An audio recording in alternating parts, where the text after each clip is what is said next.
Olá, boa noite. Estamos aqui na TV Barueri com mais um Momento Inclusão. Hoje é terça-feira, estamos ao vivo. Você que clicou aí no link que está nos acompanhando, já aproveita para compartilhar. Vou fazer minha descrição de imagem. Meu nome é Márcia Bueno, eu estou usando uma bota marrom e verde, uma calça marrom, uma blusa preta, um blazer marrom. Uso óculos vermelhos, sou loira, pele branca e tenho 54 anos. Estamos aqui com o Momento Inclusão, hoje com um tema muito bacana, assim, um tema que a gente vem falando há muito tempo aqui, e é tema de sempre, de conversa entre pais, entre escola, né, entre clínicas, entre intervenções, que é o treinamento de pais parental. E hoje nós vamos receber aqui o especialista Edson Rios, é um psicólogo, que eu, assim, sou fã mesmo, assim, super recomendo o Edson para todo mundo que me pede, falo, não, ó, você liga aqui, fala com o Edson, porque é uma pessoa que vem se especializando dentro da área de comportamento humano, não é de hoje, há muitos anos atrás, né, quando nem se falava em ciência ABA, né, em Applied Behavior Analysis, e hoje é o que mais se fala. Então ele vem estudando isso, estudando e lidando com pessoas, com crianças, com comportamentos, com crianças típicas, com crianças atípicas, né, com os pais, com os familiares. Inclusive ele ministra cursos também de treinamento parental, e a gente vai falar sobre tudo isso. Então o tema é muito importante, eu queria que você compartilhasse com os grupos que você participa, que a gente sabe que a gente tem vários grupos, né? Grupo de vizinhos, da escola, do condomínio, de amigas, de mães, né? Mães de crianças com algum tipo de deficiência. Então passem para elas, porque o que a gente vai falar hoje vai servir para todos, inclusive para todas as mães que não têm filhos, né, com algum transtorno, alguma modalidade de deficiência, mas que não está sabendo lidar com algum momento daquele filho, daquela idade, daquela fase, né? Quando a gente fala em ciência ABA e ciência do comportamento, a gente não está falando só para autistas, como muitos pensam. Então a gente precisa quebrar esse paradigma aí, e nós vamos falar sobre treinamento de pais. Só de pais, Márcia? Não, treinamento de todos que estão em contato com essa criança, mesmo porque a gente sabe que nós não somos eternos, né? E a gente precisa propagar, né, como lidar com essas crianças, né? Como entender essa neurodiversidade de cognitiva dessas crianças, para que a gente possa cada vez mais fazer uma inclusão, fazendo com que essa criança aprenda da melhor forma possível, porque aprender todos aprendem, a gente às vezes não sabe o caminho, né? Então o Edson está aqui para nos ajudar. O Edson, ele tem, o currículo dele é extenso, né? Ele está rindo aqui do meu lado, daqui a pouco vai abrir a câmera, vocês vão ver, é extenso. Eu já começo aqui, no início da carreira dele aqui, ó, bem antes, né? No meio da carreira dele, ele estagiou no Colégio Pauliceia, em São Paulo. Né? O Pauliceia, para quem hoje, que são mães novas, que receberam um diagnóstico dentro do transtorno do espectro do autismo, o meu filho hoje tem 21 anos, então há 19 anos atrás, a gente já ouvia falar do que tinha em São Paulo, Colégio Pauliceia. E eu vejo aqui no currículo do Edson, em 2016, ele estagiando lá com aplicador de aba, né, supervisionado em um ambiente, né, controlado, né, registro em folha, intervenções comportamentais. Então, quando eu digo do Edson Rios, eu não estou puxando sardinha para ele, mas é o que eu estou falando que é um grande profissional na área, tá? Então, o Colégio Pauliceia é uma referência, ainda é hoje no Brasil, em São Paulo, uma referência. Né, em 2019 ele já partiu aí para um voo autônomo, né, com implementação de PEI, com treinamento, aplicação de aba.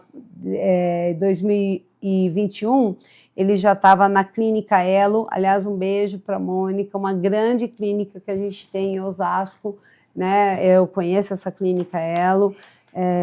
Faz um trabalho de excelência também, por isso o Edson estava nessa clínica, né, Edson, de excelência.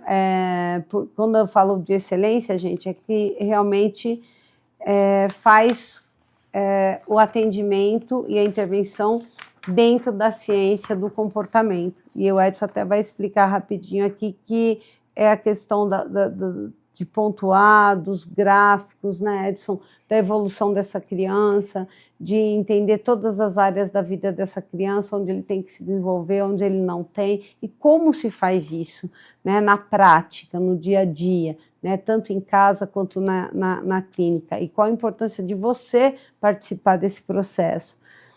Aí ele foi coordenador multidisciplinar dessa clínica, ou seja, ele cuidava de todas as equipes aí, né? Depois ele partiu em 2023 para a clínica dele, que é até hoje a clínica PSI, né? Que veio aqui para Barueri. Ele vai contar um pouquinho para vocês disso, e hoje ele está dentro de um novo projeto, né? Para atender muito mais pessoas e levar mais conhecimento.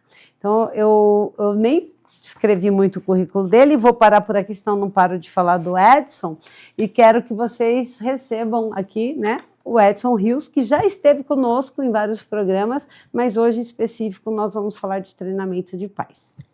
Bem-vindo, Edson. Boa noite, Márcia. Mais uma vez, obrigado pela presença aqui. A minha descrição de imagem, eu tô todo de preto, eu tô com bota preta, calça preta, um cardigan preto, relógio preto e óculos preto.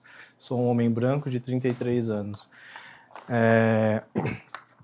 Eu sempre me sinto um pouco incomodado, me envergonhado quando falam do meu currículo, assim, eu não gosto muito. Deixa que a gente fala, Edson.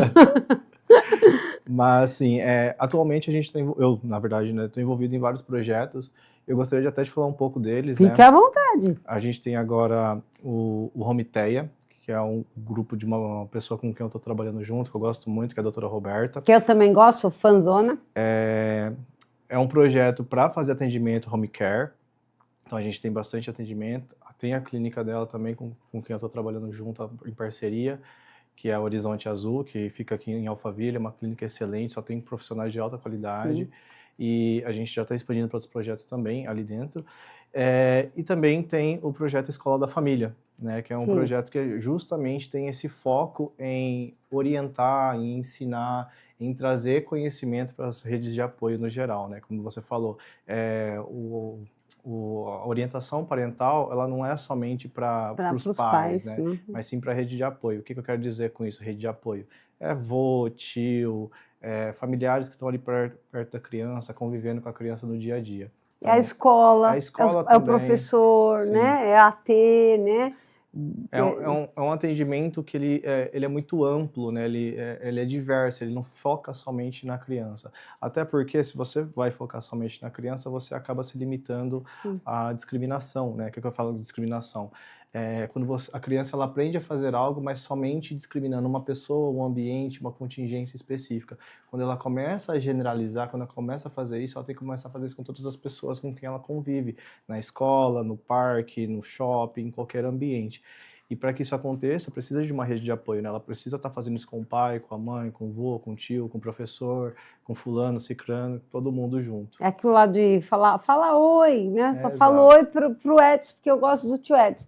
Esse aqui eu não falo esse não é. Isso necessariamente acontece com todas as crianças, né? Nessa hora que tem a intervenção, quando a gente chama de intervenção parental, é a mãe ou o pai explicar que ela tem que cumprimentar todos, né? Logicamente que, como mãe, né, do Enzo, e você como profissional também, que trabalha com centenas de crianças, sabe que não é tão fácil da forma que a gente fala, né? Porque falar, cumprimenta, que é fácil, é uma coisa. Agora, pegar o seu filho, nível 2 de apoio, nível 3, e ensinar essa questão social, né? Vai receber a visita, vai abrir o portão, né? Tudo isso que a gente treina, né, Edson?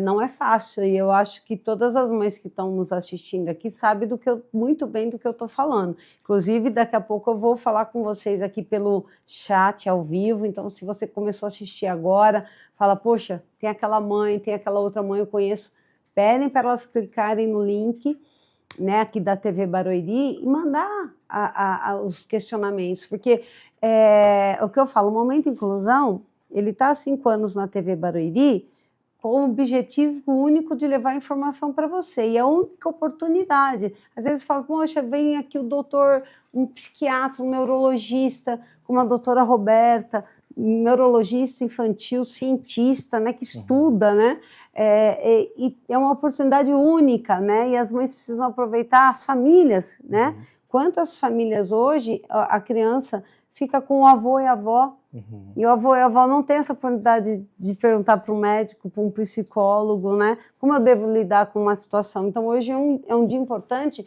da gente fazer esse exercício. Se você tem alguma dificuldade, né, nos questione.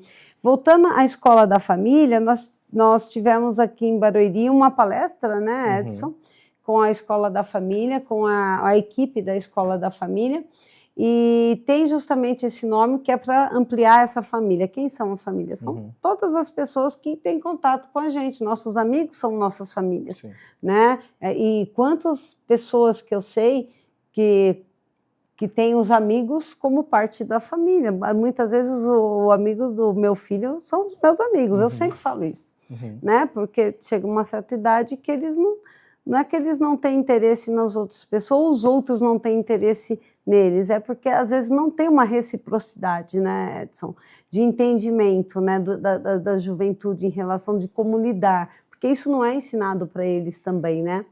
Essa seletividade em relação à quantidade de pessoas com quem você se relaciona ao decorrer da sua vida, ela não é, como que eu posso falar, é exclusiva do autismo ou do neurodesenvolvimento atípico, né? Enquanto a gente é criança, a gente tem mais oportunidade de interação. A gente está ali na creche, na escolinha, né? Enfim, está avançando, vai passar pelo ensino médio, e você percebe que na sua vida toda, a sua quantidade de interações, a quantidade de relacionamentos, ela vai só se limitando e se diminuindo, né?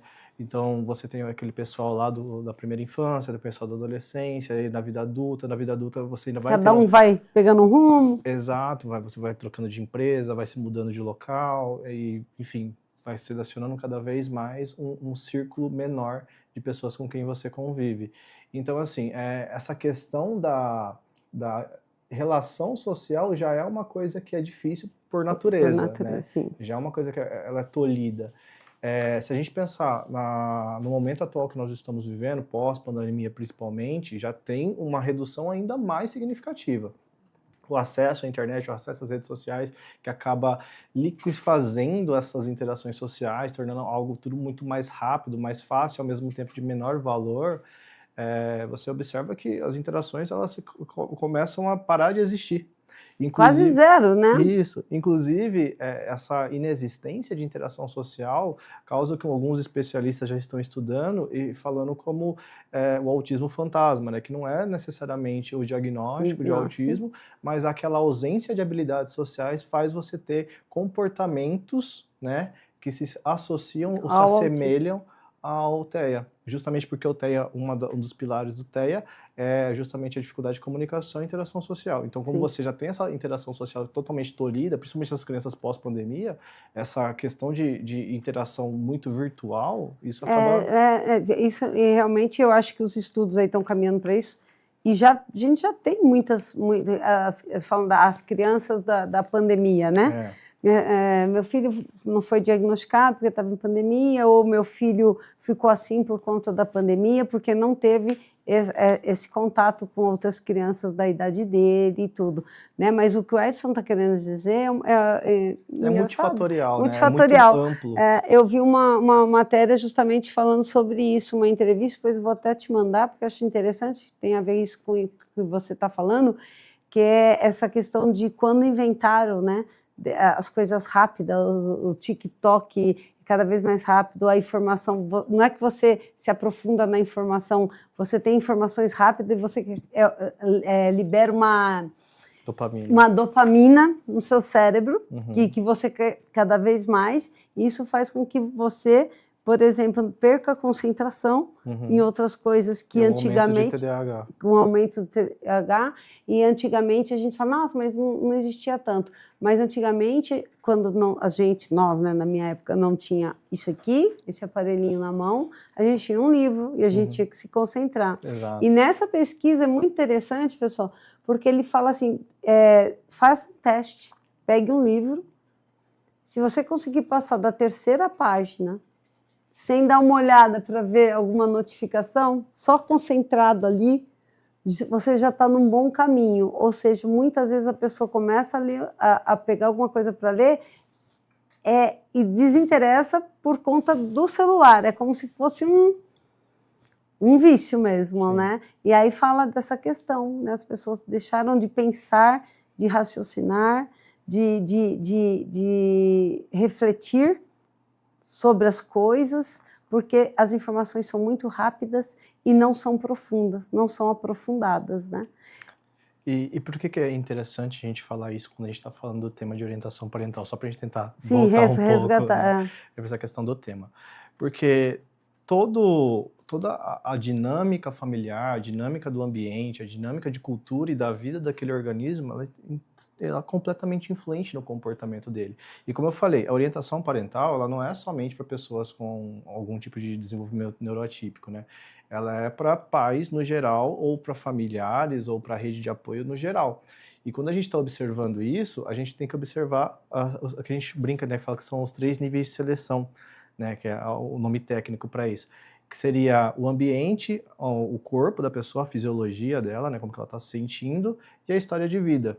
Então, se a gente observa essas 3 coisas, por exemplo, se você está vendo que seu filho está ficando muito agitado, ele está apresentando comportamentos de birras constante, ele está começando a falar palavrão, ele está começando a apresentar alguns comportamentos agressivos, isso tudo é uma soma de vários fatores dessas 3 coisas, do ambiente, da história de vida e da fisiologia dele. Então, a gente tem que sempre levar em consideração tudo isso quando a gente vai fazer uma orientação parental. A orientação parental, ela tem que ser algo muito individualizado, ela é muito focada na demanda que aquela família, que aquele contexto familiar, daquela contexto de rede de apoio vive. Então, por exemplo, se a gente levar em consideração isso que a gente está falando agora, dessa dinâmica de dopamina muito Sim. rápido, desse condicionamento constante, de necessidade de telas, de reforços muito fáceis. Hoje em dia a gente Sim. não tem que, por exemplo, ir até um local para jogar uma bola, a gente não tem que juntar um número de pessoas para poder brincar de alguma coisa, é Sim. só você acessar ali, tá na palma da sua mão e pronto, você já está se divertindo, né? Antigamente a gente tinha um custo de resposta muito maior. Sim. Isso tudo se torna muito fácil, né? É tudo muito rápido, isso faz com que a tolerância de frustração dessas pessoas caia bastante. E aí começa a gerar problemas comportamentais, né? Ela não consegue esperar, ela não consegue se concentrar, ela não consegue receber um não, ela não consegue se frustrar, e aí começa esse boom de problemas comportamentais, e aí o que eu faço agora? E aí vem a necessidade da orientação parental. Detalhe, a orientação parental também ela não é somente para intervir em problemas comportamentais, né, em comportamentos interferentes.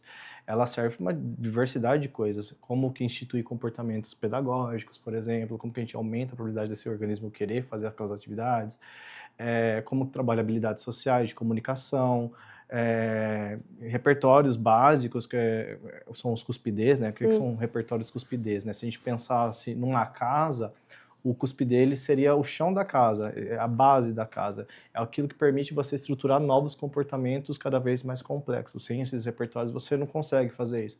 E é interessante porque na atualidade, mesmo pessoas neurotípicas estão apresentando um desenvolvimento desses repertórios muito tardiamente. Né? Elas estão, por conta da hiperestimulação de algumas coisas, algumas outras habilidades acabam não sendo bem desenvolvidas. Principalmente, por exemplo, a habilidade social. Como a criança ela já nasce com a tela grudada ali na cara dela, ela acaba não tendo essa necessidade de interação social. E aí algumas habilidades que são muito importantes relacionadas a isso acabam não se desenvolvendo. Porque aquilo já satisfaz. Sim. E aí vai... Porque a gente tem que... Quando a gente fala... Até quando você fala isso, a gente lembra muito da questão do Denver também, né? Uhum. Que é exatamente... A gente está em contato direto com o que a criança, né, deseja, mas quando a gente não apresentou a tela ainda, né? Uhum. Porque o neurologista fala que do 0 a 3 anos é tela zero. Uhum. Tela zero é celular, tablet, televisão, ou seja, uma criança de 0 a 3 anos... Até os 5, na verdade, né? Agora, né, estão estendendo, né? Porque o ideal é a criança de 0 a 5 anos. Pense isso, gente. De 0 a 5 anos, a criança não ter acesso. Será que isso é possível no dia de hoje? É muito difícil de você conseguir fazer isso. Exato. E aí chega a ser nocivo, né? Porque hoje a gente vê o que você acabou de falar agora, na sua fala anterior, de que pode gerar, meu filho não é uma criança com nenhuma modalidade de deficiência, nenhuma deficiência intelectual, cognitiva, nada, mas ele tem aí uma questão de comportamento, de isolamento, tudo por conta de que ele acha que ele não precisa do mundo para viver, porque o mundo está aqui, ele controla tudo. Quando esses pais percebem que essa criança está mais nervosa, que essa criança está ansiosa, isso também demanda uma procura, um psicólogo. A gente sempre fala da questão do psicólogo. Às vezes o psicólogo, gente, entra muito antes do neurologista ou do psiquiatra, né? Porque às vezes um comportamento a gente já fala, nossa, leva no psicólogo, pode ter traumatizado, pode estar com algum problema que ele não vai contar para a mãe, para o pai. Isso quando a gente está falando de uma criança que está demonstrando um comportamento que não tinha antes. E isso para você hoje está sendo normal, eu acho. Sim, eu tenho recebido muitos casos neurotípicos, né? Principalmente situações de... Como é que fala? Separação. Isso tem acontecido bastante, traz para a gente dar uma observada. E também casos de problemas comportamentais de pessoas neurotípicas. Tem dificuldades na escola, dificuldade de largar o celular, dificuldade de problemas comportamentais dentro de casa. E trazendo um pouco para a ciência, né? Por que isso acontece mesmo com pessoas neurotípicas? Né? Porque eu vou falar, ele não tem nenhum atraso de repertório significativo para ele expressar esse comportamento. Ele não tem nenhuma barreira de desenvolvimento para justificar esse comportamento e ainda assim ele está apresentando esse atraso, ele está apresentando essas dificuldades, ele está apresentando esses comportamentos interferentes. Por que isso acontece? Né? Quando a gente começa a observar do lado científico das coisas, você observa... vamos lá, primeiramente, o que é um comportamento operante, né? Por que tem esse nome? Comportamento operante é todo comportamento que ele existe por conta de uma consequência, por conta de algo que vai acontecer. Por exemplo, se eu quero comer, eu preparo a comida, e aí a consequência disso é eu me alimentar e me satisfazer, certo? E como a gente estava falando até agora há pouco, né? Essa liquefação do prazer, né? O prazer é tudo muito rápido, muito fácil, muito acessível o tempo todo. Você condiciona, você ensina aquele organismo a buscar o prazer da forma mais fácil possível e ele nunca está se frustrando, ele nunca está sendo exigido dele algo que é mais difícil, algo que vai exigir um custo de resposta maior. E aí quando você começa a avançar nas etapas da vida, ele começa a ir para a escolinha, ele começa a ter que fazer ali o ensino fundamental, começa a aprender a ler, escrever, fazer cálculos matemáticos, execuções, enfim, e isso começa a aumentar o custo de resposta. E é o primeiro momento onde a família... Exato, é o primeiro momento onde a família começa a perceber que está com algum problema. E aí a escola encaminha para o psicólogo, não é nem a família que vai. Sim. Muitas vezes a família está muito ocupada com a rotina e aí não consegue observar o comportamento da criança. E vem o relatório da escola, que eu falo que é sempre importante, gente. Escola é onde tudo começa, né? Essa questão, né? Aí a escola encaminha, chega para a gente começa a observar o que está acontecendo, faz uma análise da dinâmica familiar, da rotina, e aí como você começa a observar da onde que está vindo esse comportamento, o que está antecedendo esse comportamento e mantendo ele acontecendo, né? Quais são as consequências que estão ali cristalizando aquele comportamento, você faz algumas orientações parentais, né? Você faz alguns ajustes ali na dinâmica da vida daquela criança, e aí você já começa a observar a redução desse comportamento. Então, assim, a orientação parental ela é algo sempre muito individualizado. Claro que existem alguns conselhos, né, falando assim, algumas orientações que a gente pode fazer que elas são muito amplas, né? Como que você aumenta a probabilidade de um comportamento acontecer e tudo mais, mas quando você faz uma orientação parental, ela tem que ser sempre individualizada. Por isso, quando a gente monta grupos, existem grupos de orientação parental, a gente sempre foca temas específicos. Dificuldade de alimentação, dificuldade de dormir na hora, dificuldade disso e daquilo. Quando você está no meio daquele grupo, você sempre observa que existem dinâmicas familiares muito diferentes. Totalmente diferentes. Múltiplas, né? Sim. Cada um tem uma dificuldade específica. Porque eu chego ao horário do trabalho. Porque... Meu filho janta às 8, às 9, às 10 da noite, aí não dorme bem, aí Exato. Tem todo um... E aí você tem que estudar todo esse contexto e adaptar uma dinâmica que vai ser funcional para aquele organismo, para aquela vida específica, né? Então a orientação parental ela tem que sempre levar em consideração isso. Em primeiro lugar, sempre o ambiente, a história de vida daquele organismo, como que ele cresceu, em que casa que ele cresceu, qual que é a cultura da família dele, qual que é a cultura daquele ambiente, para que depois a gente entenda por que aquilo está acontecendo e estipule uma orientação que seja de fato eficiente. Ô, Edson, deixa eu fazer uma pergunta para você lá. Quando a gente ganha um filho, né? A gente está grávida, a gente vai ter nosso filho, tudo. Alguns casos, hoje, com a própria ciência, a gente já tem aí pré-diagnósticos, né? Às vezes já dentro mesmo do Sim. ventre materno, tudo. A gente vê que a própria medicina evoluiu em algumas questões de como lidar com isso, como... Mapeamento genético. Sim, mapeamento genético, tudo. E como dar essa notícia, ainda, não sei se é sensação minha ou não, ainda eu acredito que tem uma falha em relação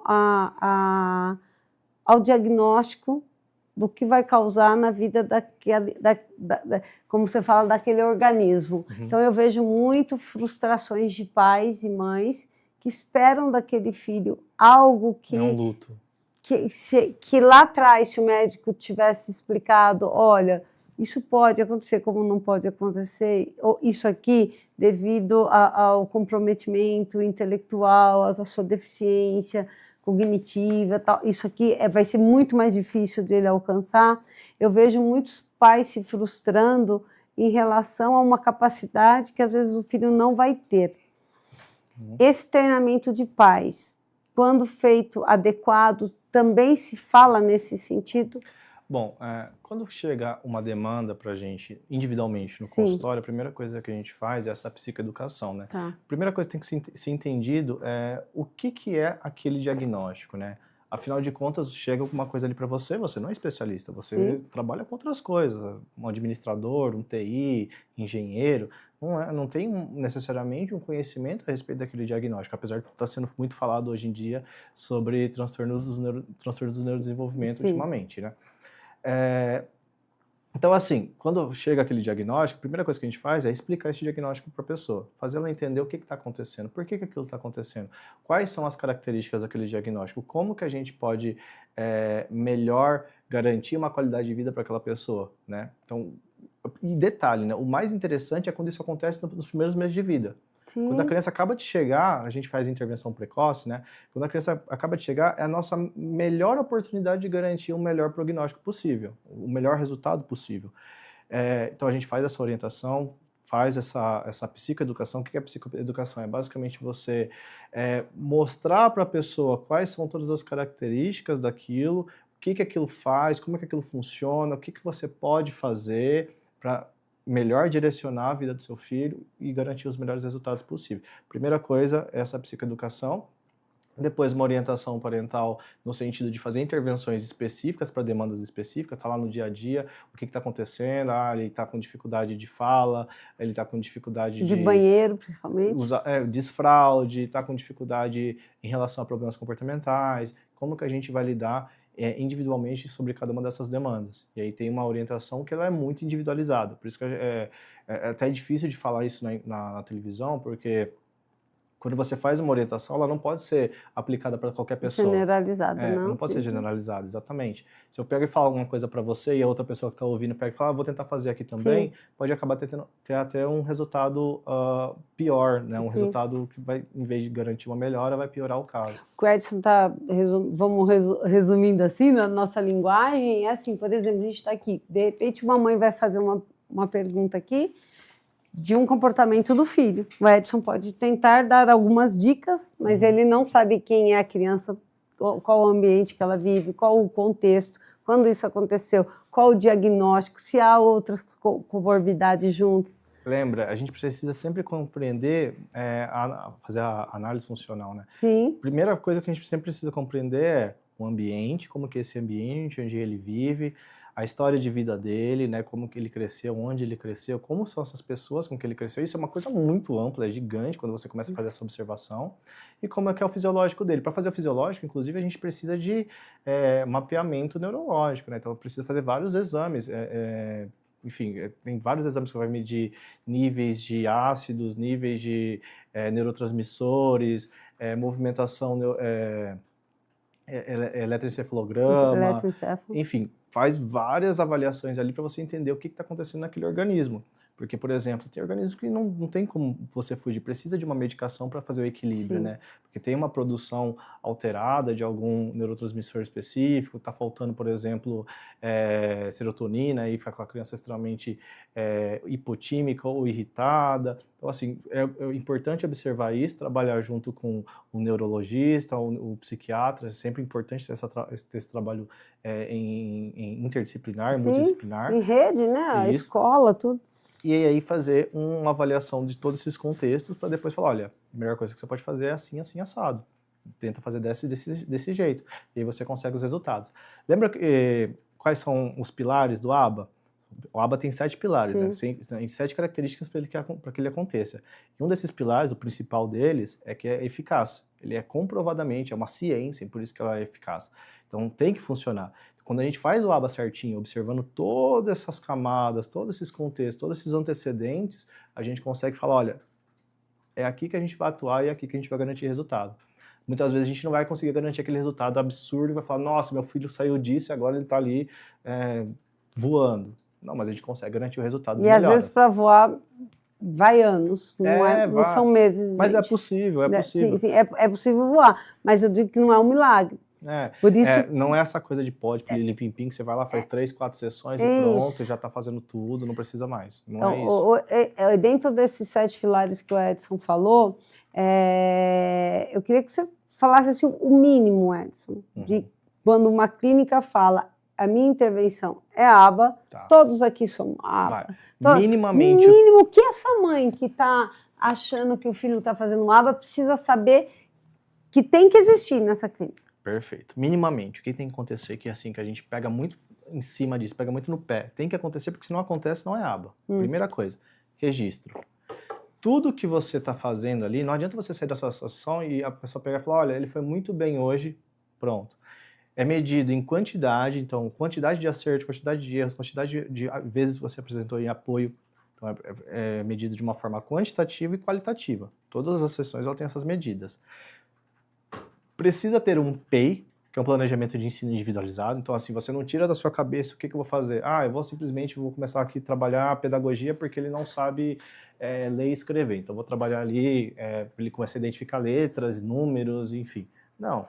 Isso aqui é legal, musicoterapia é legal, ele gosta de música, ouvir música, vou pôr na musicoterapia. Não é assim. Por isso que vocês têm essa avaliação que, às vezes, leva 1 mês, 2 meses para até fazer toda essa...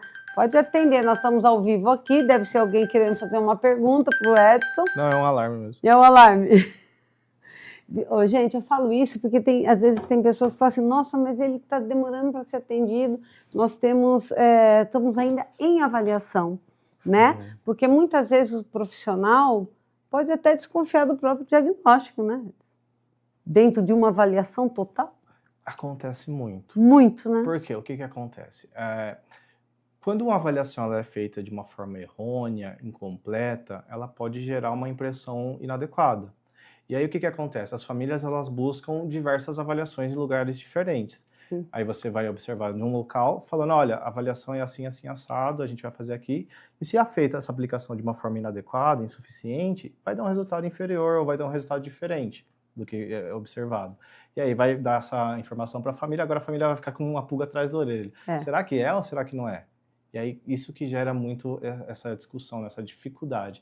Mas o que eu recomendo? Sempre procure locais que realmente tenham ali uma credibilidade, que realmente façam o ABA de fato, e que essas avaliações elas tenham uma qualidade. A avaliação ela tem que ser feita por um neuropsicólogo, né? Não é qualquer pessoa que faz, é uma pessoa que tem ali uma formação específica para aplicar avaliações neurológicas. O neurologista também é uma pessoa que ele é apta para fazer essas avaliações. Então, assim, não é qualquer pessoa que vai fazer isso. Tira da cabeça que qualquer psicólogo vai chegar e falar, não, seu filho é assim, assim, assado, ele tem isso, isso e esse diagnóstico. Pronto. E aí você pronto, acha que não tem mais nada. Por exemplo, já aconteceu de eu estar trabalhando num caso interdisciplinar, né? Era uma funcionária da minha equipe, era de uma equipe diferente, essa família passava em 2 lugares diferentes, e essa pessoa pegar e falar, olha, seu filho não tem o diagnóstico. E aí pronto, a família quis parar com todos os tratamentos e pronto. Aí depois de 2, 3 meses a família volta. Ah, porque realmente piorou Piorou. muito e agora a gente quer voltar atrás e tal. E aí a gente perde todo um tempo de trabalho, às vezes perde repertório que já tinha sido adquirido, retrocede em habilidades que já tinham conseguido por conta de uma informação errada, né? Uma informação ruim. E pode acontecer, Edson, de uma criança, ela mesmo tendo todo esse apoio necessário, fazendo, a gente fala em 40 horas semanais, no mínimo 6 horas, quando a gente fala nessas 40 horas, que todo mundo pregoniza aí, a gente não pode esquecer que essas 40 horas tem que estar dentro daquilo que o Edson falou, da questão Dos 7 pilares. dos 7 pilares. Eu falei só o básico, né? Fala do 7, fala. Eu falei, ó, da questão de ser tudo medido, tudo registrado, né? A linguagem, ela tem que ser uma linguagem técnica. Por que tem que ser a linguagem técnica? Que é chata, que ninguém ninguém entende. entende. Por quê? Porque essa linguagem técnica, ela visa trazer uma informação que ela não vai ser mal interpretada. Se eu estou falando para você que isso aqui é um copo d'água, isso aqui tem que ser um copo d'água para a próxima pessoa que ouvir falar, isso aqui é um copo d'água, entende? Então, quando a gente fala sobre, por exemplo, operante verbal, vou falar sobre mando, vou falar sobre tato, vou falar... O que são essas coisas? Na hora que eu falar isso, ela é uma coisa específica. Se eu falo mando, eu estou falando de solicitações vocais. Ou seja, o profissional que vai atender essa criança, ele tem que fazer... se ele fala que é aba, ele tem que saber o que é isso. Ele tem que saber o que é, pelo menos. Não adianta ele falar qualquer coisa ali e falar, não, ele está trabalhando isso, isso e aquilo. Pronto. Não. Ok.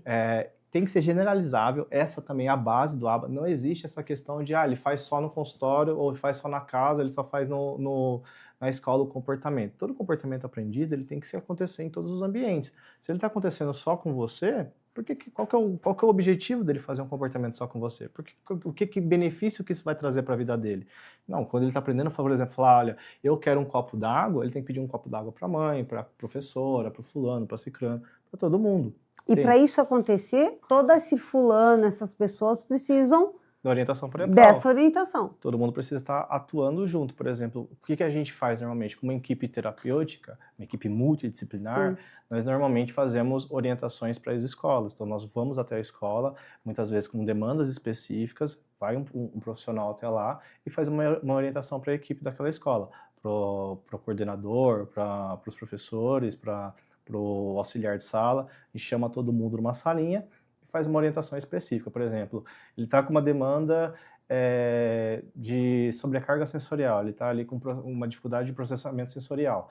Aí vai um TO, no caso, vai conversar com essa equipe, falar quais são as estratégias que ele pode utilizar, vai utilizar dieta sensorial, vai utilizar reforço não contingente, o que vai ser feito ali, que pode ser feito ali dentro daquele espaço, daquele ambiente, com aquelas pessoas que estão ali, para melhor garantir esse resultado em relação a essa demanda que é a integração sensorial. Está com uma dificuldade de fala, de socialização, vai uma fono. Está com uma dificuldade de problemas comportamentais, disso e daquilo, vai ao psicólogo. Aí a gente sempre vai com demandas específicas, já conversa com a equipe. Com a escola, tudo. E deixa eu te falar, vou fazer uma pergunta, colocar o Edson aqui entre a cruz e a espada. Você está lá com uma criança, né, com uma pessoa tal, nível 2 ou 3, dentro de uma sala de aula, com 22 crianças, 19, 20, 25, essa criança está se desregulando dentro de sala de aula. Quando vocês vão até a escola, qual é a orientação? Geralmente, eu sei que você tem que entender por que ele se desorganizou. O que aconteceu antes, trocou o professor, é o sinal da escola que eu acho até hoje um absurdo, acho que isso deveria não mais existir, né? Esse sinal de que, porque todo mundo tem relógio, né? O professor pode pôr lá um cronômetrozinho lá na mesa e falar, deu a aula, acabou, não precisa dar um sinal na escola inteira. Nesse caso, quando a gente fala em inclusão escolar, onde a criança tem que estar dentro do ambiente dessa escola, e isso está, nós estamos falando que está dentro da lei, está dentro de tudo, tal, não sei o quê. Mas a criança se desregulariza. Ela tem esse direito de sair, essa professora, ela tem direito de levar essa criança até um ambiente mais tranquilo, até ela se estabilizar. Sim, inclusive a gente faz isso com bastante frequência, né? Isso que eu queria que você falasse um pouquinho, porque muitas vezes fala assim, não, mas ele tem que ficar aqui na escola. Vamos lá. A primeira coisa, que nem você mesmo falou, a gente tem que fazer análise funcional para entender qual que é o motivo daquele comportamento. Sim. Se ele está realmente fazendo aquele comportamento porque ele quer sair da sala de aula, então se a gente começar a tirar ele da sala de aula, vai piorar o comportamento, porque ele vai Sim. começar a fazer mais vezes, com mais intensidade, porque ele quer sair da sala de aula mesmo. Porque ele viu que deu certo. Exato. Ele chegou à consequência que ele queria, saiu da sala de aula e consegui, vou fazer pior da próxima vez para conseguir.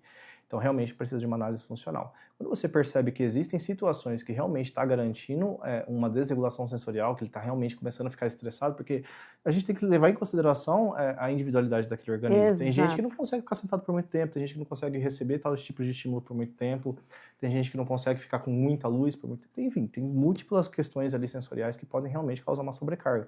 E aí a gente faz o que a gente chama de NCR, reforço não contingente, que você vai determinar um período que nem já, por exemplo, as escolas têm, que é o intervalo. O intervalo Sim. é um NCR, é um reforço, é um momento que ele pode se satisfazer, Relaxar. relaxar, só que assim, não é medido por nada.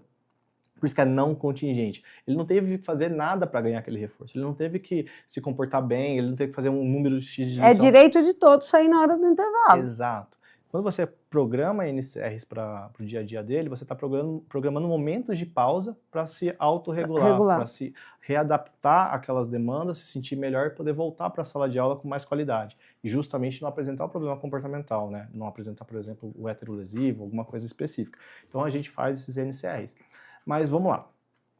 Muitos casos, eles são muito mais complexos do que simplesmente fazer um NCR ou, enfim, criar uma intervenção de reforço diferencial específica ali para conseguir, junto com a equipe, fazer um manejo que vai reduzir aquele comportamento.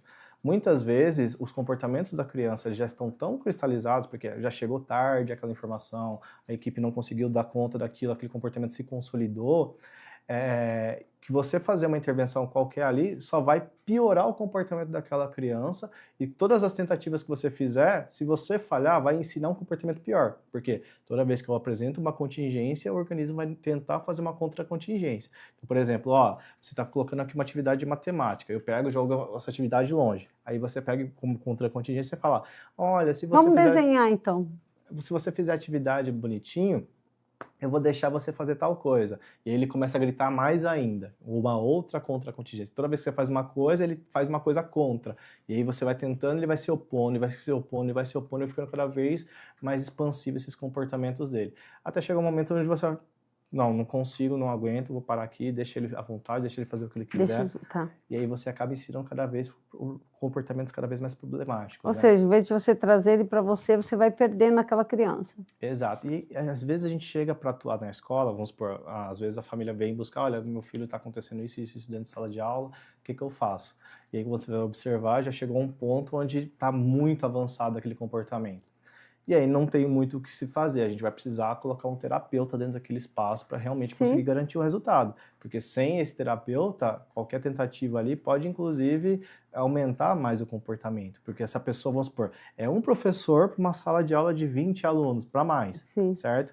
Esse professor não vai dar conta de lidar com aquela pessoa sozinho. Mas tem o auxiliar de sala. O auxiliar de sala também tem outras demandas para fazer, ele não é exclusivo daquela criança. E também, às vezes, nem está treinado para lidar com essa situação, né? Exato, ele não tem nem a obrigação de saber essas informações todas, ele não tem essa obrigação de ter esse manejo todo. Então, o que a gente vai poder fazer? Como que a gente vai lidar com isso? A melhor forma é contratar uma pessoa para ir lá, atuar, até reduzir aquele comportamento, pelo menos. Terapeuta acompanhante, diferente de professor de inclusão. Exato, é completamente diferente. Eu quero que... gente, olha, não tinha, lógico que toda vez que isso vem aqui, a gente não consegue terminar, não consigo falar nada que está escrito aqui. Não, mas vai acabar daqui a pouco, ainda tem pessoal aqui. Explica rapidamente, em pequenas palavras, a diferença do que você acabou de falar. Professor da sala regente. O professor é uma pessoa que se especializou naquela educação específica. A gente pode falar do pedagogo, né, que é mais do ensino infantil, e a gente pode falar do professor, que é mais do ensino formal mesmo, do ensino médio.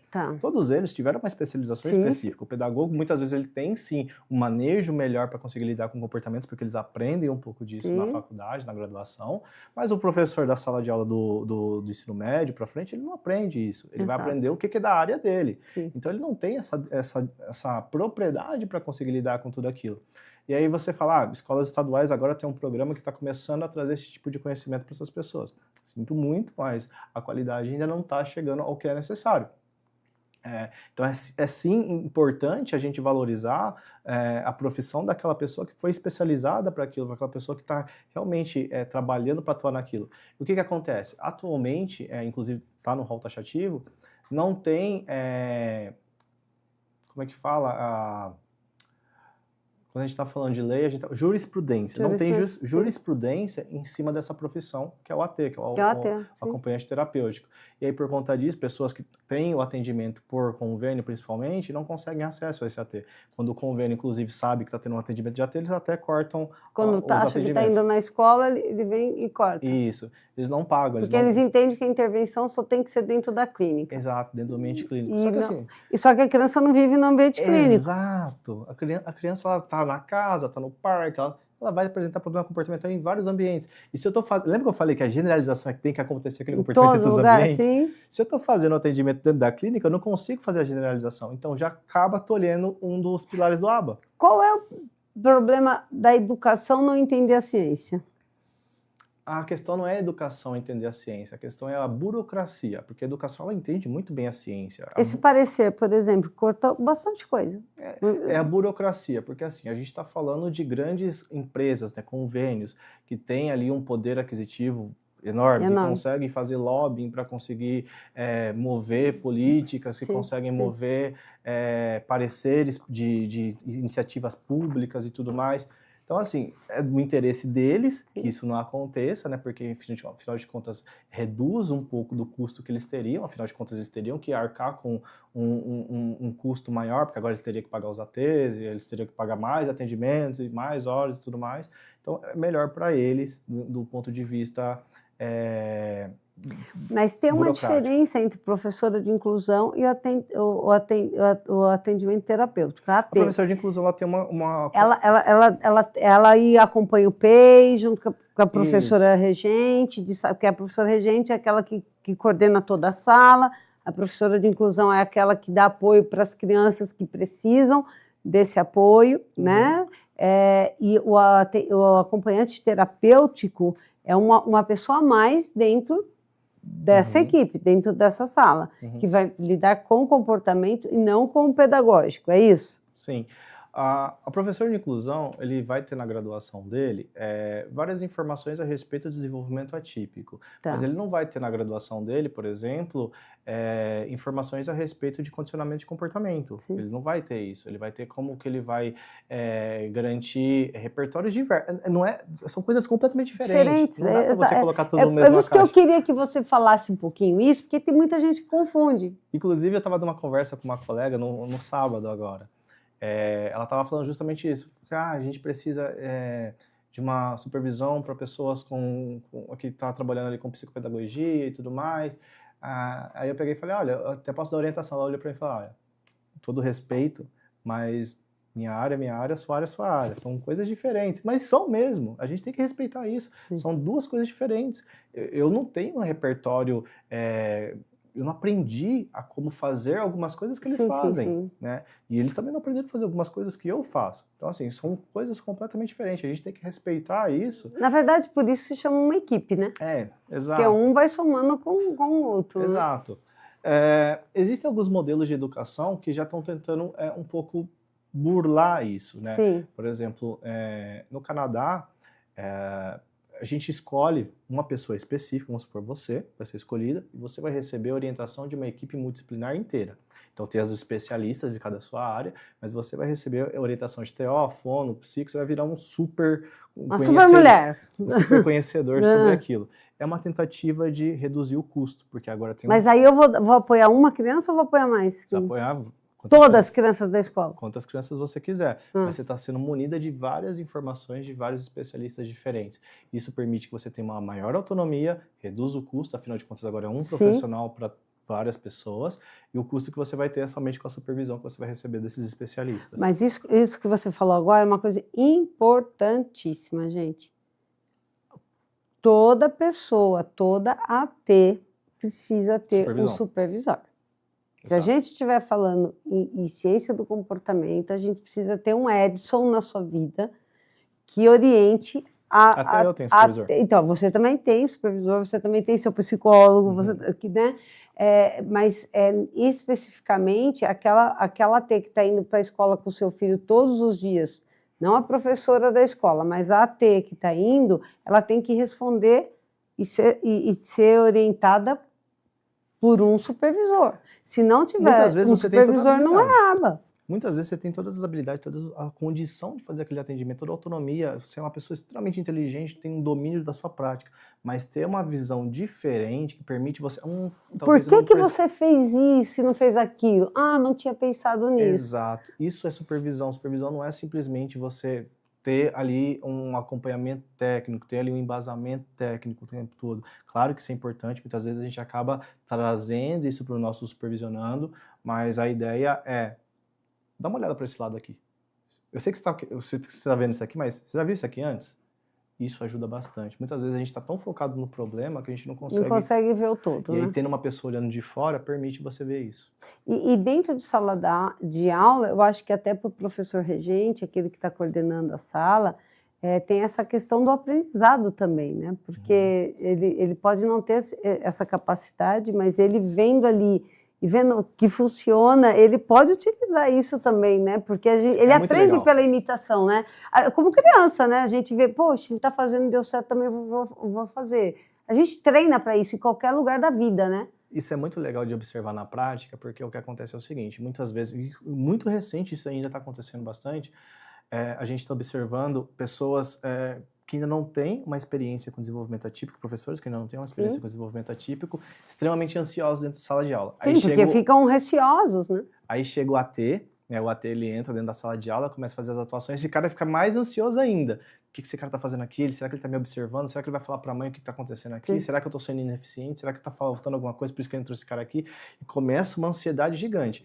E aí fica o primeiro mês aquela coisa estranha, aquela coisa desconfortável, e depois se torna uma rotina, todo mundo se acolhe, todo mundo começa a trabalhar junto, um aprende com o outro e vira uma coisa tão fluida, tão boa, que toda vez que eu chego no final do ano, assim, conversar com a equipe, falar: nossa, aprendi tanta coisa nova, melhorou tanto, o comportamento está melhorando, está tudo funcionando, eu aprendi para fazer com meus outros alunos, foi uma troca tão boa, e sempre acontece essa resposta. Eu acho isso muito legal, muito gostoso. E sem falar antes que a maioria, lógico que a gente está falando sempre, a maioria estão em escolas estaduais, municipais, que tem sala de recurso no contraturno, as salas de AE, né? Que são professores também. Sim, lá. Aí é uma coisa diferente. Totalmente diferente, mas são professores capacitados que estão nessas salas, né? Isso. A única coisa é que eles não podem estar no mesmo turno, né? Isso. Infelizmente, né? Alguns desses professores já têm o conhecimento de ABA, algumas pessoas já estão se especializando em ABA. Tem pessoas que ainda estão no método TEACH, que é um método semelhante ao ABA, alguma coisa também com base no comportamento.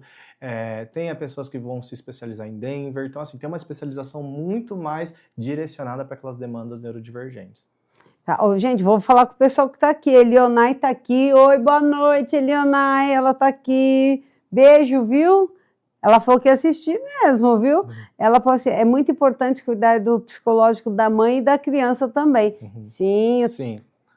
Eu sempre falo uma coisa. É até interessante falar isso, porque eu acho que eu vou arrumar uma briga aqui. Eita, gente, ó, vou aumentar a audiência agora, vou aumentar a audiência. Por favor, vão compartilhando que agora o negócio vai pegar aqui. A polêmica fica sempre no final, né? Mas o que acontece? Muitas vezes a mãe, principalmente, ela acaba colocando a criança em primeiro lugar na vida dela. E aí a vida dela todinha se desorganiza. Vira uma bagunça, porque, enfim, o foco ficou ali, e ali começa a apresentar alguns problemas, e aí começa a desestruturar todos os lados. Como que você tem que organizar a sua vida para você garantir resultado para o desenvolvimento daquela criança da melhor forma possível? Você em primeiro lugar. Lembra, se eu estou regando uma plantinha e a água que eu estou usando está suja, eu estou ansiosa, estou cansada, sobrecarregada, enfim, um monte de coisa acontecendo comigo, essa plantinha ela não vai crescer da melhor forma possível. Então, em primeiro lugar, cuide de si mesmo. Em primeiro lugar, sempre cuide de si mesmo. Depois, da criança. E não esqueça do seu marido. Se você tem um parceiro ali ou uma parceira, não esqueça do seu parceiro. Porque esse parceiro ele está ali com você. Se você começa a deixar de dar atenção para ele, ele não vai conseguir dar melhor atenção para você nem para a criança. E aí, enfim, tem que ter toda uma estabilidade desses 3 pontos. Ainda mais em situações onde há essa família estrutural com 3 pontos. Quando não tem essa família, tem, por exemplo, o que acontece muito hoje em dia, famílias separadas e tudo mais, sim, ainda assim, se você tem um parceiro ou se você está sozinha, você em primeiro lugar, depois a criança. Por que eu tenho que cuidar primeiro de mim? Se eu não estiver bem, eu não vou conseguir cuidar da criança. Não, Edson, isso eu acho que todas as mães estão nos assistindo. Mas parece que não. Entende isso? É aquele negócio do avião tá caindo, o oxigênio tá lá, né? Primeiro coloca a Primeiro em mim, depois eu vou pôr no meu filho, porque eu preciso do oxigênio para poder cuidar dele. Exato. Mas é que, na verdade, eu entendo as mães quando elas não têm tempo para cuidar delas, porque é pressão para todo lado, né? Ela chega na escola, ela recebe todo dia, não é um homem muito bem, seu filho foi bem. Sempre tem uma coisa, e a mãe vai carregando aquilo no coração. Ela entra num ônibus, tem as pessoas que estão olhando, que estão discriminando. Ela chega na família, às vezes a própria família não entende por que o menino pula da mesa, não senta para comer, onde está todo mundo. O avô está conversando e a criança está gritando. Então, assim, tantos fatores, tantas variáveis, como vocês dizem, variáveis que acontecem ao mesmo tempo. Você chega num restaurante que eu digo pode ser no shopping, na praça de alimentação do shopping. As pessoas começam a olhar, porque aí tudo bem, eu falo assim, gente, praça de alimentação de shopping tem que ir às 11 da manhã, 11h30, por exemplo, porque é uma hora que não tem quase ninguém na praça de alimentação. Então, não tem barulho, não tem toda aquela, né, porque tem criança não, e adulto também, né, o Enzo é um deles, ele vai lá, come e vai embora. Por quê? Porque é muito estímulo, é todo mundo falando tudo junto, né, é luzes, é tudo... Então, assim, a gente entende que a gente tem que cuidar da gente. Para poder cuidar do filho, para poder cuidar do marido, para poder cuidar da casa, para poder pagar as contas, para poder trabalhar. Mas, às vezes, a gente não consegue administrar. Eu estou defendendo as mães aqui, viu, gente? Estou defendendo as mães aqui. Porque a gente também precisa desse apoio. Você acabou de falar uma coisa que já resume isso. Temos que cuidar do marido, da casa, do trabalho, do almoço, não sei o quê, não sei o quê. E pagar as contas. Cadê você? Não, cadê você? Já sumiu, a gente já sumiu. Mães do céu, me defendam aqui. Exato. A gente já sumiu. A autoestima já foi. Você é o mais importante. Se você não está bem, você não vai conseguir trabalhar. Você vai perder o emprego. Sim. Se você está trabalhando mal, está trabalhando emburrado, alguma coisa do tipo, você não vai trabalhar bem, vai ser mandado embora. Em casa, se você tem lá que cuidar da casa, alguma coisa, não vai dar certo. Não dá tempo. Exato. Você tem que fazer tudo, mas não dá tempo para você fazer tudo de uma forma perfeita. Não adianta querer colocar tudo no mesmo copo. Às vezes você vai ter que falar, olha, aceitar. Aprender a falar não também, né? Eu não consigo lidar com isso. E tudo bem, eu não vou lidar com isso aqui agora, ok. Vou dormir ali, vou descansar um pouco, vou fazer minha terapia. 1 hora, gente, é 1 hora do seu dia. Já pode te ajudar bastante. As válvulas de escape. Exato. Um exercício, uma caminhada. Não é só válvula de escape. Imagina o seguinte, você está dirigindo o seu carro, você está indo por um caminho. Você fica pensando em várias outras coisas ali, mas você está ali focado naquele seu caminho, certo? É a mesma coisa no seu dia a dia. Você está fazendo várias coisas ali, você está focado no que você tem que fazer. Você esquece do que está acontecendo com você. Você esquece do que você está pensando, do que você está sentindo. Seu sentimento. Essas coisas vão se acumulando. Vai chegar um momento ali que você vai, tipo... Ou fica tudo normal, né? Ou fica tudo que acontece é normal. Tem uma síndrome de burnout. Sim. Entendeu? Ó, a gente está aqui, eu quero dar aqui, ó, mães, por favor, estamos quase no final aqui, ó, daqui a pouco está subindo aqui encerrar, e agora você vai voltar, porque a gente não começou nem num terço, toda vez que eu venho é a mesma coisa. A Tereza está aqui, beijo, Tereza, recebeu treinamento parental, né, com você, né, tá fazendo tudo certinho? Tá? Se não tá, você puxa a orelha, né, Edson? Os relatórios, tudo. Uma vez eu mostrei um relatório do Enzo, e aí falei assim, meu Deus, mas é assim todo dia? Tem que ser assim, tem que saber. Ele levantou, se ele escovou o dente, quantas vezes ele fez o toque, que ele desenvolveu, isso é contabilizado, se ele conseguiu arrumar a cama, estender a cama dele, né? Se ele conseguiu se trocar sozinho, se ele conseguiu comer. E qual o tipo de apoio que ele precisou. Qual o tipo de apoio, se foi só verbal, e ele já entendeu e realizou. Por que isso tudo é importante? Quando a gente faz um relatório, ele tem que verificar métricas e gráficos. Você consegue avaliar se aquele organismo está avançando ou se ele está retrocedendo. Sim. Se ele está retrocedendo, preciso para tudo, vamos refazer aqui, aí. Exato, o que está acontecendo, levantar o capô, ver o que está acontecendo, arrumar, para depois voltar a crescer. A ideia é que o gráfico ele sempre seja constante. Sim, de crescimento. Avançando. Tá, e se não for... Sempre avaliar o que está acontecendo. Tem que avaliar várias coisas. Avaliar se o organismo ele tem o repertório necessário para fazer aquilo, senão ele vai ter que aprender aquela habilidade. Se as estratégias antecedentes estão sendo eficientes, as estratégias reforçadoras estão sendo eficientes. Tem muitas coisas. Senão muda todo o plano. Muda todo o plano. Tanto o plano de atendimento, intervenção, quanto até o próprio plano de estudo na escola, Sim. né? O PEI, próprio Sim. PEI. Né? Se a criança não está evoluindo em alguma área, né? É porque ela não está preparada ainda para aquilo, vamos mudar a forma de apresentar essa lição. E eu concordo com o doutor Luciano Lacerda, né? Que foi meu professor. Eu adoro o doutor Luciano, eu também estudei um pouquinho com ele. Já convidei o doutor Luciano para vir aqui no Momento Inclusão, quem sabe, né? Um dia ele apareça aqui, de que o que para o meu filho, por exemplo, vai... ser importante na vida dele saber a fórmula quântica sei lá, do Big Bang. Fazer a fórmula de Bhaskara. Não vai, porque ele não tem esse cognitivo preservado para entender isso. Então, será que isso é importante para ele? Será que o plano de atendimento, o plano do PEI dele, entende isso, a condição daquela criança, para poder apresentar essa matéria adaptada? Porque quando a gente fala em matéria adaptada, Edson, eu vejo muito assim, precisamos adaptar a matéria, então hoje eu vou fazer tabuada. Mas se o meu filho não consegue sentar, se ele não sabe identificar números ainda, como é que eu vou explicar a tabuada para o meu filho? Sabe o que é interessante?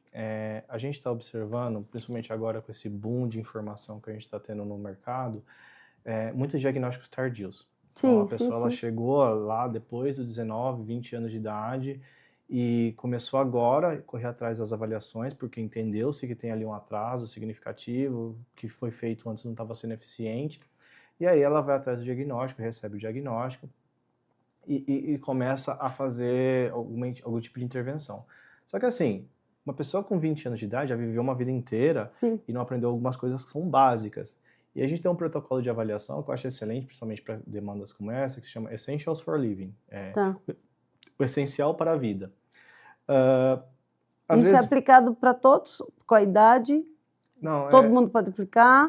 Não, neuropsicólogo, psicólogo pode aplicar e é melhor aplicar depois dos 18 anos de idade. Tá, gente, eu estou falando isso, fazendo pergunta, porque talvez amanhã alguém chegue e fale, eu quero que você aplique... O que é o Essentials for Living? O Essentials for Living ele vai verificar habilidades básicas para que aquele organismo consiga viver, independente. Isso, ser independente. Então, se ele sabe cozinhar, se ele sabe cuidar da própria roupa, se ele sabe se limpar, fazer a higiene de forma adequada. Então, são as habilidades básicas que ele tem que ter para viver. Então, assim, você não vai ficar focando, por exemplo, nesse falar... aprendeu aí física quântica, fórmula de Bhaskara, isso não vai ser eficiente para ele. Ele já passou já está numa idade com um atraso tão relevante que não vai ser o foco uma coisa tão exata, mas vai ser o foco uma coisa que vai garantir um nível de autonomia e qualidade de vida para ele. Isso é importante. Sim. Mas isso é a aba também. A premissa da aba é garantir qualidade de vida. É só isso. Em qualquer idade, né? Qualquer idade, para qualquer pessoa, para qualquer situação. A gente trabalha a aba, por exemplo, dentro de empresas, alterando fluxograma, alterando, enfim, várias dinâmicas de funcionamento de empresa. Não é só para pessoas. Gente, deixa eu falar mais aqui. Deixa eu ver. A Roberta está aqui, está dizendo, Ismael, excelente entrevista. Obrigado, Rô. Profissional brilhante, também acho. Edson, brilhante. Débora de Castro Pereira, Mariano da Silva. Boa noite a todos. Boa noite, Débora. Dário Gonçalves está aqui. Obrigado, viu, Dário? Dário precisa sentar aqui. O Dário, o Dario, né? Eu acho que é Dario, eu chamo ele de Dário. Se eu não estou errada, esse é o Dário, que ele é intérprete de Libras. Né? É extremamente importante. A gente está tendo muito caso também de crianças surdas e autistas. Legal. Com os dois diagnósticos, o que se torna muito mais difícil a intervenção. Muitas vezes a gente acaba utilizando o CA para situações como essa, que são aqueles pictogramas. Os pictogramas, né? Isso. E parabéns aí, né, que mudaram a lei há pouco tempo, né, que pessoas surdas que precisam de psicólogos hoje têm o direito de ter um intérprete de Libras dentro do ambiente terapêutico, porque não podia. Você já imaginou isso? Não podia por conta da privacidade? Eu acho a parte ética. Né? Então, mudou a lei. O Dário pode me corrigir se eu estiver errada aqui, viu, Dário? Mas eu vi há pouco tempo, um mês atrás, que já foi autorizado. Bacana. Gente, são pessoas, né? Antes da deficiência tem a pessoa e tem que ter essa equidade. Como é que o psicólogo que não fala em Libras, não tem essa habilidade, vai tratar de uma pessoa que se comunique em Libras, que precisa falar do sentimento dela, né? Precisa de uma orientação. Então, é extremamente importante, né? Isso são políticas públicas válidas, né? Que fazem a diferença no dia a dia, na vida das pessoas. O Dário está dizendo, excelente, parabéns, sempre muito bom esse programa. Obrigado, lindo. Joelza está aqui, o Luquinha, boa noite. Beijo, Joelza e Lucas. Parabéns. Ela está falando maravilhosa. Jo e Luquinha, a entrevista maravilhosa. Tá vendo, ó? Jo, se quiser perguntar alguma coisa para o Edson aqui, ó, aproveita agora, viu? Especialista em comportamento. E a gente está aqui à disposição, né, Edson? Para perguntar. Bom, eu estou aqui à disposição de vocês aqui. Eu acho que o pessoal da produção aqui já vai começar a me dar um puxão de orelha aqui. Tem mais um pessoalzinho aqui também. Gente, vou pedir para vocês curtirem aqui, ó, dá um joinha aí na entrevista, compartilha esse link, o pessoal da sua família, os seus amigos, o WhatsApp, né, das mães. Toda mãe tem um grupo de mães. Toda mãe tem um grupo de mães. Então, compartilhe essa entrevista, né? Quem não conhece o Edson Rios, eu queria que você deixasse seus telefones de contato da clínica, seu Instagram, né? Que o Edson coloca bastante conteúdo no Instagram, né, Edson? Eu até parei um pouco agora, parei de mexer no Instagram. O Edson está fazendo uma experiência com ele mesmo, está fazendo uma ciência, um laboratório, como ficar sem Instagram e melhorar sua qualidade de vida, sem um aparelho, né, Edson? Ele está seguindo o que ele leu aí. O WhatsApp está funcionando. Então, fala o WhatsApp. O WhatsApp é o 97836-3436. De novo, olhando lá naquela câmera, né? WhatsApp só, tá? É o WhatsApp. 97836-3436. Isso, o Edson tá vendo que essa questão do celular está tomando a vida da gente de uma forma que a gente nem pensa mais, a gente não consegue raciocinar, porque é o tempo todo. Então, ele resolveu fazer uma experiência com ele mesmo, ele desligou, saiu das redes sociais. E está lendo mais, estudando mais, deve estar começando um doutorado já, né? Aprendendo alemão. Está aprendendo alemão, você está vendo como é que é? É a troca, né? Uma troca boa você fez, viu, Edson? Gente, o Dário está dizendo aqui, eu atuo nas consultas psiquiátricas de pacientes surdos, olha que bacana. E indicamos alguns desses pacientes a psicólogos bilíngues há alguns anos. Parabéns, Dário, tá viu? Você viu que bacana? Porque a gente nunca se coloca no lugar dos outros. Quando eu falo em inclusão, momento inclusão, e o momento inclusão nosso aqui da TV Barueri, eu falo que tem sim um erro grave, porque a gente fala em inclusão e eu não consigo incluir os surdos porque eu não tenho intérprete de Libras. Né? Porque eu não consigo pagar um intérprete de Libras para estar aqui com a gente toda terça-feira ao vivo, né? Que tem essa questão, esse compromisso. Então, próprio Momento Inclusão, eu dou meu braço a torcer aqui. Mas no caso dá para colocar legenda, né? Isso a gente vai ver aqui com a produção, né? Mas tem muitos que são alfabetizados somente em línguas, né? Em Libras. Então, eu mesmo peço perdão para vocês, mas é por um motivo técnico e financeiro, né, Edson, por enquanto. A Joelza, o filho, ela está falando sim, Joelza. Então, Edson, redes sociais, por enquanto está dando um tempo. Não, mas pode mandar mensagem lá. Pode mandar mensagem no seu WhatsApp? Sim, WhatsApp sim. No WhatsApp. Que mais? Quer falar alguma coisa para as mães? Quer falar um pouquinho da Escola da Família? A gente está aí para montar mais palestras. A Escola da Família é um projeto multidisciplinar. A gente tem neurologista, a gente tem... Fala da equipe, Edson. A gente tem neurologista, a gente tem psicopedagogo, a gente tem uma equipe multidisciplinar completa, né, com TO. E a ideia é trazer conhecimento para redes de apoio no geral, né? Então a gente quer fazer grupos de pais, grupos de equipes, conhecimento no geral. Tá, é isso, ó. Pessoal, vocês não estão vendo, mas a técnica entrou aqui. A gente vai ter que encerrar, porque a gente já ultrapassou um pouquinho da hora aqui, mas isso vai ficar gravado, esse conteúdo. Então, quem não pôde estar conosco ao vivo aqui assistindo, por favor, assistam depois, compartilhem. Espero vocês terça-feira que vem, né? Mas não vou falar mais quem vem, porque assim já fica uma surpresa. Fiquem ligadinhos aí nas redes sociais, nos grupos, a gente sempre está postando os links. Edson, sempre tenho que te agradecer, porque o Edson assim, a gente aprende sempre estando com ele, seja em 1 hora ou em 5 minutos, sempre tem alguma coisa que ele pode te ajudar. Então, eu ofereço aí os serviços do Edson para vocês. Né, o Edson é uma pessoa acessível. Se ele não te responder no momento é porque com certeza ele está num atendimento de manhã, de tarde, de noite, por isso que ele largou o celular também. Mas com certeza ele vai ser certeiro aí nas sugestões que ele tem para te dar. E a gente não pode perder tempo, né? A gente tem que correr atrás do tempo perdido também. Tá? Beijo para vocês, gente. Fiquem com Deus. Até terça-feira que vem, ao vivo às 19 horas. Beijo, equipe TV Barueri. Valeu, valeu, Randall. Valeu. Todos vocês que estão conosco todas as terças. Muito obrigada. É isso, estou chegando.